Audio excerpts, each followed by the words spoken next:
To Jonathan Pye, I want to say thank you.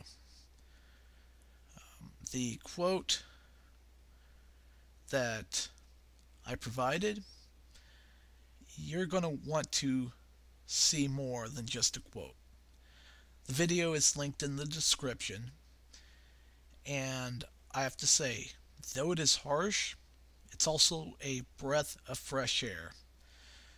Kind of reminds me of Richard Clarke during the whole 9/11 Commission hearing, where he basically took accountability for his own failures. At the moment, I need to take some accountability as well for the results of this election and for the direction of this website. I lost direction. I haven't published much of anything within the last several months, whether it be on the website itself or the podcast. I just haven't been there. And there's going to be some clipping in this video, and I've tried several times to kind of avoid it, but unfortunately, unless I use some silly workaround that may or may not work at the moment, it's going to be late afternoon before I get to go to bed. With that said, I need to bring up other stuff that should have been brought up a long time ago. Things like the fact that one can point out actual racism, homophobia, and other forms of bigotry without saying, I'm sorry I'm white, I'm sorry I'm male. The problem is being too scared to do it without, fielding backlash and everything else. And that's the issue at hand, isn't it? Because after all, since Donald Trump was getting free press, and don't get me wrong, as Pi alluded to in his video, there was more to people voting for Trump than meets the eye. It wasn't just racism, homophobia, or anything else. There's something deeper at play here. Myself, I didn't vote for him because of the fact that he abused eminent domain, and because of the fact that he was basically bailed out by the federal government. That's the reason why he hasn't had to pay taxes in over a decade. There's your corporate bailout for you. And there's a possible continuation of that. I didn't speak out on that enough. And I failed a lot of people because of that. And for that, I'm sorry. I should have opened my mouth sooner. And I should have been chastising the corporate mainstream media for giving him all the free press in the world. Because you want to know exactly how they could have taken care of him and made sure he wasn't a factor in the 2016 election? All they would have had to do was look at history. All they would have had to do was treat him like they did Ron Paul in 2012. Believe me, had they done that, he would not have been a factor in this year's election. Unfortunately, he got all the media attention he wanted for free. He did not have to raise nearly as much money because everybody was talking about him. Not talking about him after the primary was too little too late. And for that I apologize. And for too long I've tried to keep politics separated from the Nix report.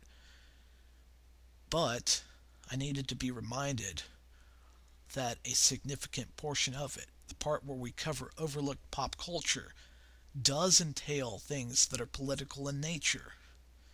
Because whether we like it or not, and I'm not saying I like it or care for it, or agree with it or with the concept of it, but it's the truth. Websites like InfoWars, Breitbart, and others, personalities like Alex Jones and others, they contributed to Trump's success this year. Whether we like it or not, those are the facts. Go ahead, do a search for website traffic for InfoWars and Breitbart. Do an Alexa ranking search. See how much traffic those sites get. There's a reason Trump was successful, and that's just a fraction of the reason. But those entities were underestimated in their influence. And that's part of the problem that we're running into. I'm not left or right. I've not ever been left or right. But I do have some work to do. From here on out, I'm not going to shy from talking about politics or social issues. Because, let's face it, you see the signs behind me. I voted Gary Johnson this year, just like I voted for him in 2012. I'm proud of how far the Libertarian Party has come. Going from over 1 million votes to 4 million votes 4 years later, that's a huge leap. And I look forward to future opportunities in which liberty, the concept of liberty, is spread before the masses. But I want to make something clear as well. Part of the problem is the fact that we're so allergic to different points of view, and that's why I will cover things that have a different point of view from mine. After all, that's how we learn. And that's also why I want to thank everybody who did vote in this election. Thank you for participating. It doesn't matter if you voted for the president-elect. It doesn't matter if you voted and have buyer's remorse. It doesn't matter if you traded votes just to stop Trump. I'm not going to hold any of those against you. If you're holding demonstrations, I'm not going to shout you down. I'm not going to disparage you if you wear a safety pin. And if you voted for Trump, I'm not going to accuse you of being a basket of deplorables who are racist, misogynistic, etc. Because the name-calling and accusations do nothing to bring about solutions. Now, I recognize that we have lives outside of politics too. We have likes and dislikes. So it won't be all politics all the time. I'm not going to make the mistake that I made when I had a couple of different co-hosts in the past. Because politics all the time can be a major, major turnoff. Because I want to have a wider appeal as well. I want the site to have a wider appeal as well. So here's what I'm going to start doing. Next week, I'm going to do what I can to start putting out regular episodes of the podcast. I haven't figured out what day of the week to do that yet. For the time being, it may be the middle of the week. I haven't figured that out yet. But I do need to start getting involved. Because some of the content that's going to be involved will be teaching people, at least in the United States, how they can get involved in the elections that they vote in. Not just going to the ballot box. I'm talking about running for office. I'm talking about actually helping candidates they believe in. The do's and don'ts, those sorts of things. Because, believe it or not, I do have experience running for office. I've done it a couple of times. And there are some things that you should do and shouldn't do and all of that. But we're not going to solve the problems just by jumping on social media, by shaming people, by guilt-tripping them, or by telling somebody they should feel bad because of the election results. I am glad that there are people demonstrating. I don't condone any violence or property damage, but I'm glad people are speaking their mind because that shows me that they care.